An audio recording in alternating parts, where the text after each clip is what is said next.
अमरावतीमध्ये राणा विरुद्ध अडसूळ वाद हा सर्वश्रुत आहे। लोकसभा निवडणुकीच्या उमेदवारीवरनं राणा आणि अडसूळ आमने सामने आले होते। त्यानंतर आता पुन्हा राज्यपाल पदाचा शब्द भाजपने दिलेला होता, तो शब्द पाडला नाही असा आरोप अडसूळांचा आणि त्याच पार्श्वभूमीवर राणांविरोधात पुनर्याचिका दाखल करणार असल्याचं जे आहे ते अडसूळांनी म्हटलं। आपल्या सोबत स्वतः अभिजित अडसूळ आहेत। काय सांगणार? आनंदराव अडसूळ 2 दिवसापूर्वी अमरावतीच्या दौऱ्यावर त्यांनी सांगितलेलं की नवनीत राणांसंदर्भात जो काही न्यायालयाने निकाल दिलेला आहे त्या विरोधात पुनर्विचार याचिका दाखल करणार असं म्हणतात। लोकसभा निवडणुकीमध्ये राणा दाम्पत्य स्वतः तुमच्या घरी आलं होतं, तुम्ही देखील त्यांचा आदर सन्मान केला होता, त्यानंतर आता एवढं काय भिनसलं की पुन्हा तुम्ही कोर्टात जातायत? बघा, कायद्याने दिलेला अधिकार आहे तो। माननीय डॉक्टर बाबासाहेबांनी जी घटना लिहिली त्यामध्ये तुम्हाला तो अधिकार दिला आहे। सेशन कोर्टामध्ये तुम्हाला जर तो निर्णय मान्य नसेल तर तुम्ही हायकोर्टात जाऊ शकता। हायकोर्टात नाही, सुप्रीम कोर्ट। हा सुप्रीम कोर्टाचा निर्णय आम्हाला नाही मान्य, आम्ही क्युरेटिव्ह पिटिशन दाखल करू। आज त्यामध्ये वावगं काय आहे? आज कायद्याने दिलेला अधिकार आहे, परंतु अशा वक्तव्यावर किंबहुना ज्या पद्धतीने सांगितलं गेलं की अमित शहा साहेबांना आम्ही ब्लॅकमेल करतो, आज मी म्हणून तुम्हाला पत्र दाखवण्याची ही वेळ येता कामा नये। आज त्या ठिकाणी रवी राणा हजर नव्हते, म्हणजे यांची तेवढी लायकीही नाही की त्या ठिकाणी अमितभाईंकडे जेव्हा आम्ही चर्चा करायला बसलो होतो तेव्हा अडसूळ साहेब होते, मुख्यमंत्री होते आणि उपमुख्यमंत्री देवेंद्रजी होते। आणि त्यावेळी चर्चेमध्ये हे ठरलं की बा आनंदराव अडसूळ साहेब आपण उभं राहू नका आणि त्या ठिकाणी आम्ही आपल्याला राज्यपालपद देतोय। आज खऱ्या अर्थानं आनंदराव अडसूळ साहेबांनी फक्त ती खासदारकी सोडली नाही, हे लक्षात घ्यावं लागेल। विषय फक्त खासदारकीचा नाही, तर या देशामध्ये आपण जर पाहिलं तर या लोकसभेच्या निवडणुकीनंतर आमचे जे 7 खासदार निवडून आले याच्यावर आज प्रतापरावजी जाधव जे 4 वेळचे खासदार आहेत त्यांना त्या ठिकाणी स्वतंत्र राज्यमंत्री प्रभार त्या ठिकाणी देण्यात आला। आज आनंदराव अडसूळ साहेब असते तर ते ऑलरेडी त्या ठिकाणी केंद्रात मंत्री होते, 6वी टर्म असती। आज नक्कीच या जिल्ह्याला, अमरावती जिल्ह्याला कॅबिनेट मंत्री आज आमच्या जिल्ह्याने गमावलेला आहे आणि त्यामुळे कुठेतरी राज्यपाल पदसुद्धा याच जिल्ह्याला गमवायचं का? आणि आम्ही ते हक्काचं आम्हाला लिहून दिलेलं आहे, त्या ठिकाणी तोंडी सांगितलेलं आहे, हात पकडून वचन दिलेलं आहे, तर ते मागणी करण्यात वावगं काय? आज आम्ही एक परिवार म्हणून त्या ठिकाणी बघतो, आज आम्ही युती म्हणून परिवार बघतो। आज हे छपरी नेते सोडा हो, हे युतीचे कधीच नव्हते। माननीय बाळासाहेब ठाकरे साहेब असतील किंवा वाजपेयी साहेब असतील, लालकृष्ण अडवाणीजी असतील, प्रमोदजी महाजन आणि गोपीनाथजी मुंडे साहेब यांनी मिळून एक विचारांवर, एक हिंदुत्वाचे विचारांवर त्या ठिकाणी युती झाली होती आणि त्यामुळे हे फक्त सत्तेच्या मागे, कालपर्यंत काँग्रेसच्या मागे होते, आज भारतीय जनता पार्टीच्या मागे आहेत, उद्या अजून परत कुठेतरी तिसऱ्या पक्षाच्या मागे असतील।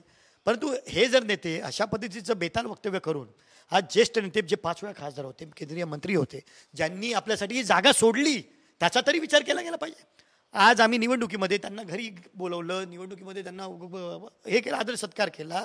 त्या ठिकाणी अमितभाई आले, त्या सभेला मी त्या ठिकाणी स्वतः हजर होतो, आमची पूर्ण यंत्रणा कामाला लागली आणि तरी हे म्हणायचं की बाबा त्या ठिकाणी अडसूळांनी विरोधात काम केलं।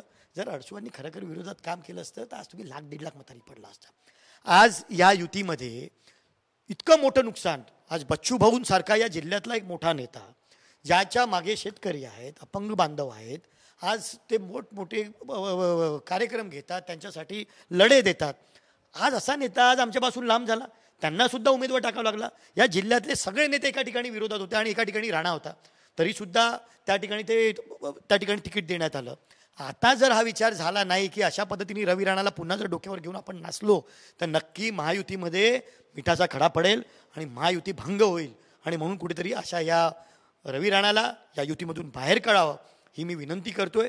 अन्यथा महायुतीचं जे लोकसभेच्या पूर्वीसुद्धा मी सांगितलं होतं, मला अजूनही आठवतं आणि तुम्हालाही आठवत असेल आणि तुमच्याकडे त्याच्या बाईटही असतील, मी तेव्हाही सांगितलं होतं, जर यांना तिकीट दिलं गेलं, मागासवर्गीयांवर जो त्या ठिकाणी अन्याय होतोय, मागासवर्गीय गप्प बसणार नाहीत, त्या ठिकाणी उफाळून उठतील, राज्यामध्ये देशामध्ये त्याचे तुम्हाला पडसाद बघायला मिळतील आणि ते पडसाद बघायला मिळाले, भारतीय जनता पार्टीला जे यश कमी झालं त्याला सर्वस्वी जबाबदार ही राणांची सीट होती, हे मी स्पष्ट सांगतो। मी तेव्हाही बोललो होतो, पूर्वीचे रेकॉर्ड काढा, मी तेव्हाही बोललो होतो की नक्कीच हे भोगावं लागेल युतीला आणि आम्ही भोगलंय ते, आता तरी विचार करावा लागेल तुम्हाला। राणांनी टीका केलेली आहे की आनंदराव अडसूळांनी आराम करावत, मानसिक संतुलन त्यांचं खराब झालं, उपचाराला पैसे देतो असे देखील रवी राणा म्हणाले, कसं पाहता? आनंदराव अडसूळ साहेब माझे फक्त वडील नाहीत तर शिवसेनेचे ज्येष्ठ नेते आहेत। मागच्याच महिन्यात माझी आई वारली।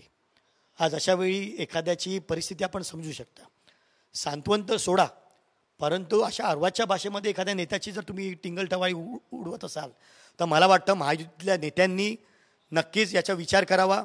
आणि जर अशा पद्धतीने जर विचार झाला नाही तर नक्कीच काही वेगळ्या घटना घडू शकतात. आणि म्हणून नक्कीच अशा ज्येष्ठ नेत्याला, आज आनंदराव अडसूळांबद्दल असे हे छपरी नेते बोलत आहेत, उद्या अजून कोणतरी बोलेल आणि याच्यामुळे नक्कीच युती आणि महाराष्ट्रामध्ये एक चुकीचा मेसेज जाईल. आणि म्हणून नक्कीच लवकरात लवकर अशा या राणांसारख्यांवर लवकरात लवकर निर्णय यावा ही विनंती करतो. काय त्या पत्रात नमूद आहे? तुम्ही म्हणता माझ्याकडे पत्र आहे, त्या पत्रात काय नमूद आहे आणि काय शब्द तुम्हाला दिला लावतात? काय सांगणार त्या पत्रात काय आहे नेमकं?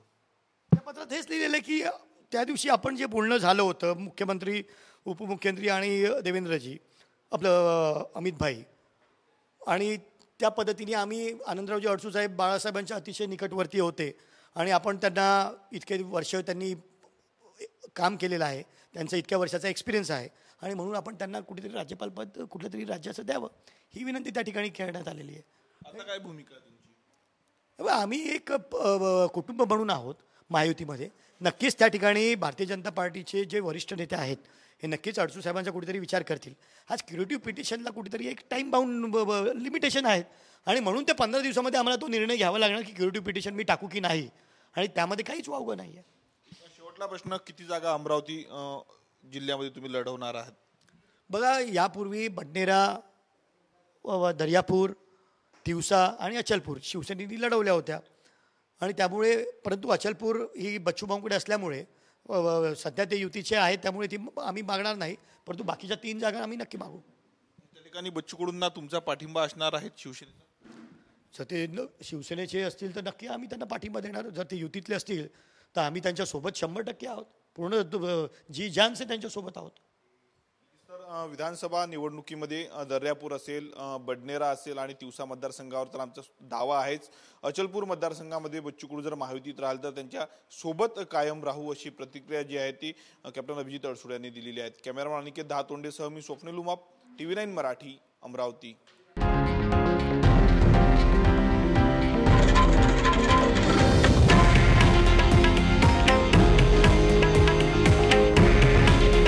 हे आहे देशातील नंबर 1 न्यूज नेटवर्क आणि आपण पाहत आहात TV9 मराठी. काळजी तुमची, हित महाराष्ट्राचं.